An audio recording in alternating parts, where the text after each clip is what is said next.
Good morning. Hey, it's Monday. Let's get moving with Mobility Monday. I've left a mess here in the gym. Clean it up really quick. Grab your foam roller if you're here early. Let's get that foam roller going. And 9 days out of 10, 9.5, we're going to start down the calves. But today, we're going to start up with the upper body. So we're just a little bit early, but not much. People are going to join and catch up. We want to really focus on pelvic position today and how the upper body can actually play a role in destabilizing and inhibiting pelvic position. So that's why we're going to start by foam rolling into the thoracic spine, the upper back. So with that connection in mind, as you're doing this, let's go ahead and go into a 90-90 position with the lower body. So 90 degrees at the lead knee and 90 degrees of knee flexion in the back. And then I want the hips to be stacked. So that's an open hip. Let's stack the hips. Okay, so the lower body, you might feel a little bit of tension in that hip flexor region and the anterior capsule of the hip. And that's okay. So really targeted position for the lower body, stack the hips, pull the top hip forward, and at the same time, we're going to foam roll through the lateral part of the rib cage. Right there. We're starting to have and develop this understanding as a group in the ECFIT community of endurance athletes that the diaphragm plays a very, very significant role with the pelvic floor and how the pelvis is stabilized and then ultimately decoupled when running. So that's a lot to get your head around, but if you're going to spend time mobilizing and getting your body moving better, you might as well reap the full benefits and understanding of what we're doing and how we're doing it and how we're systematically approaching this journey. So through the armpit here and through all of the lateral aspect of the lats. So if you spent time on your bicycle this weekend, whether it's a TT or a road bike, you spent time working your lats, and chances are very good that those lats got tight. Let's change sides. Okay, again, top leg, our bottom leg gonna come to 90 degrees, top leg gonna come to 90 degrees, and this is gonna start giving you a little bit of an idea of how tight those hips might have become over the weekend, being busy. That's why we're always mobilizing on Mondays and really trying to set your body in a really good position. Like this hip, my right hip is so tight that my glute is actually on and firing just by going into extension. So that's an interesting little concept to get your head around, that tightness on the front side of the hip. So this would be a tight hip here, and that's going to inhibit glute activation and glute function. If I can get that hip open, I'm actually going to get more access to the back side of the body. So working through the chest here, that's a big concept too that we hit over and over again. It's called reciprocal inhibition. All the way down the rib cage.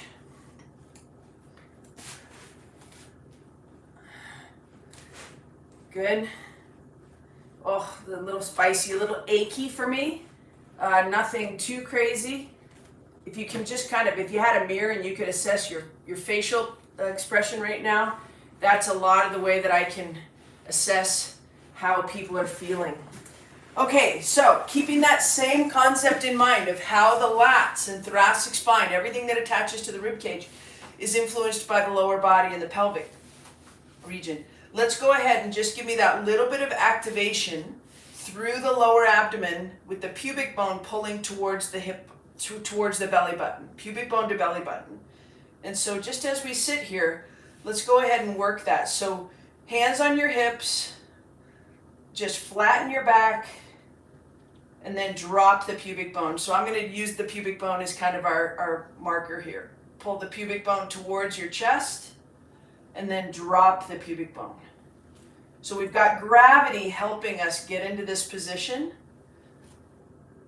and just keep dropping it. So we never want to be stuck in our lumbar spine. We want it to move. We don't necessarily, we want to be able to choose the best position, right? So an anterior tilt is not bad in your pelvis as long as you can move in and out of it. Lift the pubic bone, drop the pubic bone. Lift and drop. Okay, good. Let's find the middle there. So a little bit of lift in the pubic bone, a little bit of lower abdomen activation, and then hands behind your head to support your neck. And right there, keeping that pelvis right where we set it, we're just going to extend and work through spinal extension, a little bit of toggle through that upper back. I'm going to go 4 more of these toggles. 1, 2, 3, and 4. Okay, good. All right, let's get rid of the foam roller for a second. Keep it close because we will come back to it. And from right here, I want you to go into that nice pubic bone elevated, flat back, knees up. And go ahead and go the full contribution here of the dead bug position. So when you go into that position, you should be able to feel your stomach is on. Okay? Your pelvic floor is on. It's not on, it's just on. Okay? So right there, hold that nice and strong. Without moving your hips, I want you to drop the femur, drop the leg, but hold on to your hip bones, and you should feel that they are not moving. Just nice, easy heel drops. Keep that stomach on. Hold that neutral pelvis. Good. Good. And good. Okay, it's a great position. Let's go right foot, right ankle on left knee. Reach through the hole. I want your head back on the ground. Chin tucked. Long neck. So if you need to just extend that position, pull your head away from your upper back and just hold on to the back of the thigh. Inhale, inhale. One more breath cycle. And back down. Switch to the other side. Okay, left ankle on right knee. I trained a professional athlete a couple of months ago for one of my cohorts, and we're going to go 3 breath cycles here. Hold your right hamstring.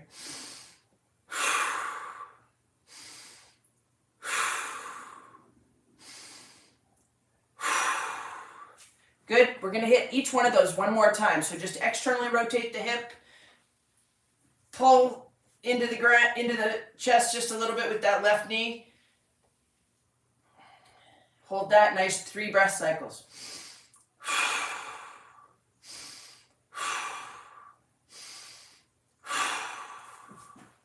Anyway, so I'm training this athlete, and I wanted to just introduce her to a little bit of breath work. And she thought it was the dumbest thing ever. And then I just felt sad for her. I mostly felt sad because, go ahead and grab your foam roller again, because the diaphragm is a muscle. Like, strength coaches should be training strength, right? Should be doing squats and lunges and deadlifts and bench presses and big pulls and rows and whatnot. We're going bottom of the right calf and just work through that calf. But at the same time, we have a responsibility to make sure that we keep our athletes really safe to the best of our knowledge. And if we have the opportunity to share more knowledge and secure a spine that might do well, not only in performance, but also for longevity and just high quality of mobility all through your life, why wouldn't you listen to that? And why wouldn't you take heed of that and maybe want to go a little bit deeper in that, because your competition might not be doing that? And, I can say very confidently that my athletes are healthy. Accidents happen and whatnot. They're living on the edge, but different things happen and we have to deal with them. But at the same time, overuse injuries or just not progressing because you're not moving well, it's just not okay. It's just not okay with me. Okay, going back to that first calf, now we're going to go up into the belly of the muscle a little bit, especially the lateral aspect of the belly of the calf. Over there, that's the fibularis group, used to be known as the peroneals, same muscle, same group of muscles. And I just want you to work the lateral aspect of the calf as it interacts with those fibularis muscles, right in the belly. And then take it right up behind the knee, right up into the attachments or the origin of where those muscles kind of begin. And then just, you can roll through the top of that calf right behind the knee. Same thing other side, foam roll, working that lateral part of the calf as it interacts with those fibularis muscles. Work it all the way up in behind the knee. You can cross fiber just a little bit if you want, just drag the skin across. We're taking that nice and easy through that lateral aspect of the calf. And we're midsummer, we're starting to get ready for fall races. There's not a ton of races in August, but there's enough that hopefully you're feeling good here in August. You don't want to be ramping up and making a bunch of changes. That's not a good idea. Okay, so let's take it, if we can just unload some of the loading that you did through training, that's not a bad plan. Okay, onto a quadruped position. From right here, again, we're working how the lats interact with the pelvis. So the first thing I want to do is pull that pubic bone to belly button and go to that cat position, that scaredy cat. Tuck your chin, tuck your pubic bone, and then lift the pubic bone and lift the chin. And then pull the pubic bone, initiate the movement from the pelvis. 2. We're just going to do 5 of those. Big inhale. Big exhale. 3, 2 more. 4.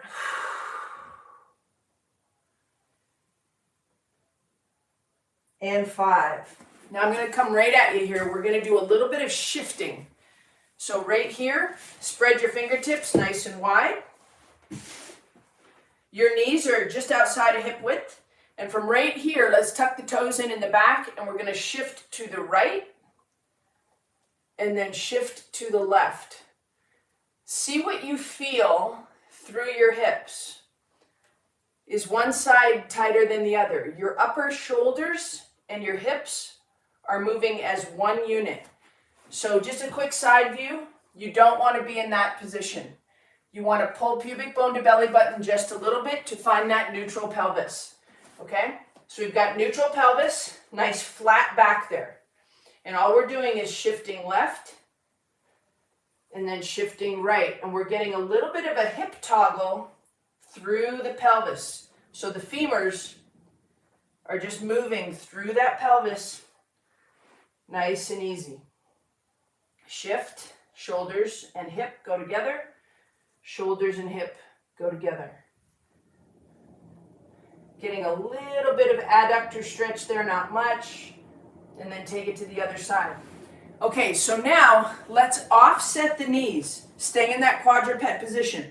Right knee, 3 inches in front of left. From right there, hands are parallel and directly under the shoulders.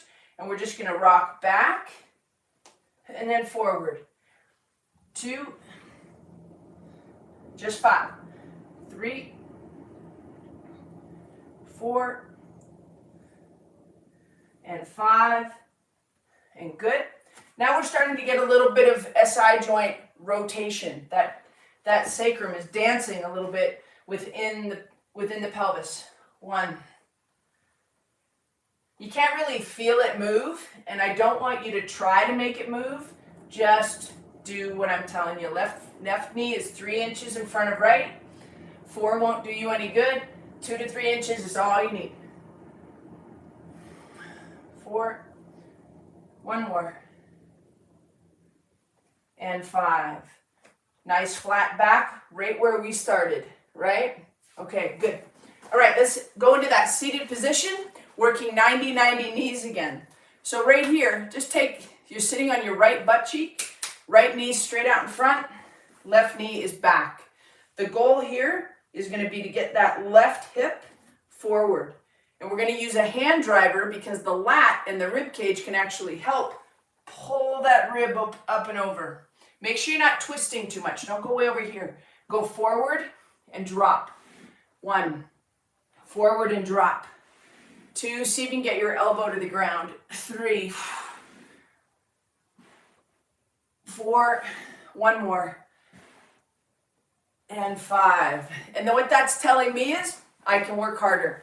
There's more to be done. So if I can get my elbow to the ground there, then my hips, they're not that tight, which means I did good work this weekend. I know I did, but I got more. I can do more, because the tighter the hips get, the more you put yourself at risk for injury.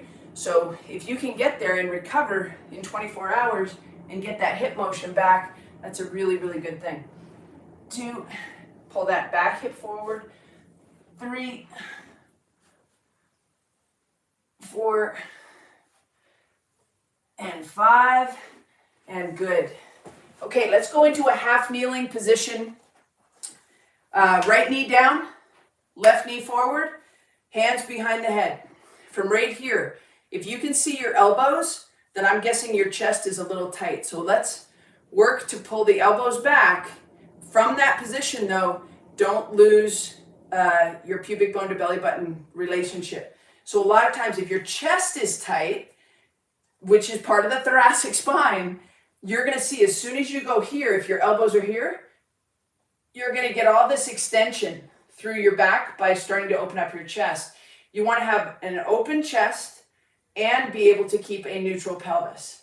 So right there, we're going to start working from this position. So pubic bone to belly button, and from right there, our right knee is down. We're going to load forward, keep those elbows up and back. 2, your shoulder blades need to be able to dance on your rib cage. 3, with freedom. 4, and 1 more, and 5. Keep those elbows back. Drop the left knee down. Pushing forward. Keep the chest up nice and high. 1, 2. Keep those elbows back. 3, 4, and 5. Okay, we're going to give you a chance to shake the arms out. Okay? Going back to the beginning. From right here, this is midnight. Let's take that left knee to about 10:30. Don't take it all the way to 9, take it to 10:30. Okay? From right here, right arm, left knee. We're going to drive the left knee over the toe. We're going to take the right arm to the back and just start bringing that back. So pelvis, all the adductors attached to the pelvis. Take a nice big breath, create space between ribs and hips. Up and away. 1. I've got my left hand gently keeping that left knee directly over the toe, so we don't want it coming to the midline. 3, 4, let your head follow your right hand. And 5, starting to open up, mobilize the adductors, okay? So now we're at 2:30 with the right side, right hand inside of the knee, just keeping it in line, left arm coming high. 1, 2, 3, 4, and 5. We're going to do that again. 10:30. Left hand inside of left knee, right hand up. 1, 2, 3, 4, and 5. Good. Same thing other side.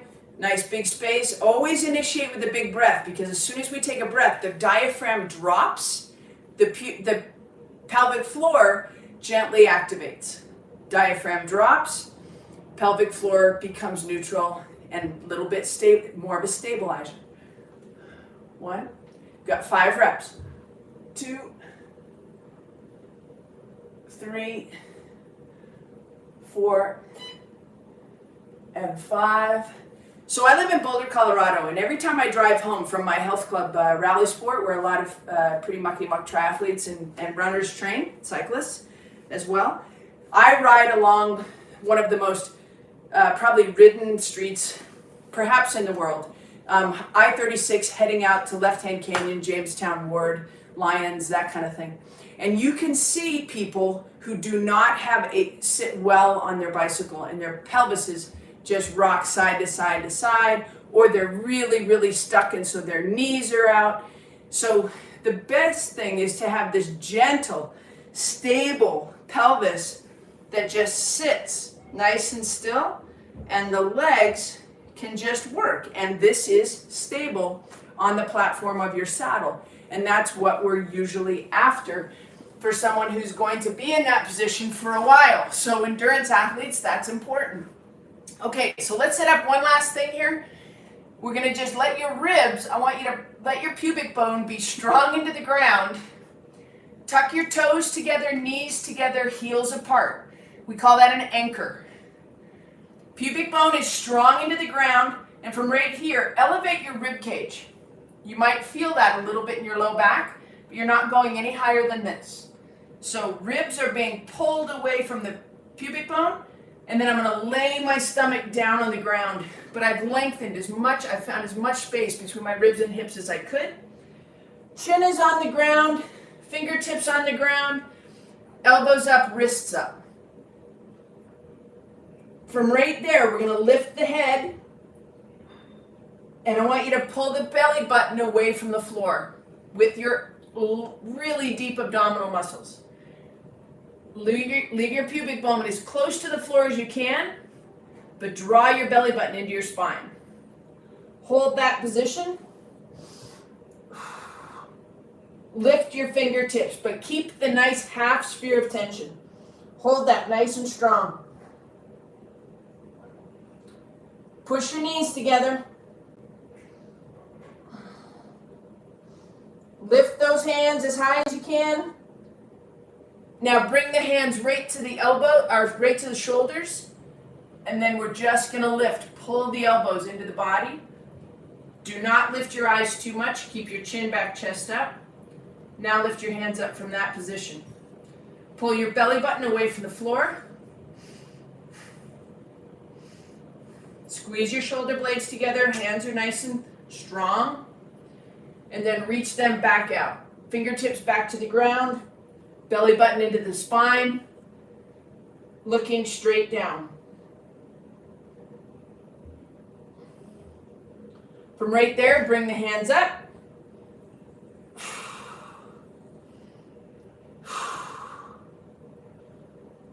Thumbs back to the shoulders. Keep the hands up. Keep the chest up. Knees together. Lift the feet up. Hold that position. 5 big breaths, and then we'll be done.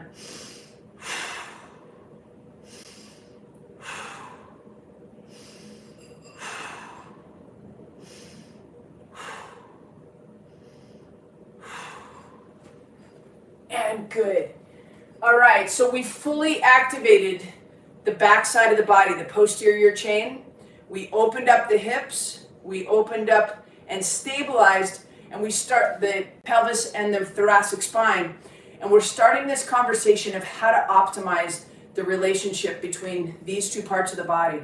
Because if we can optimize that, decompress the lumbar spine, we can become much, much more powerful athletes. Happy Monday Mobility. I've got a special treat for you next week. It'll be a recorded version. It'll launch at 6:30 on Monday morning. Special location. See where I'm at next week.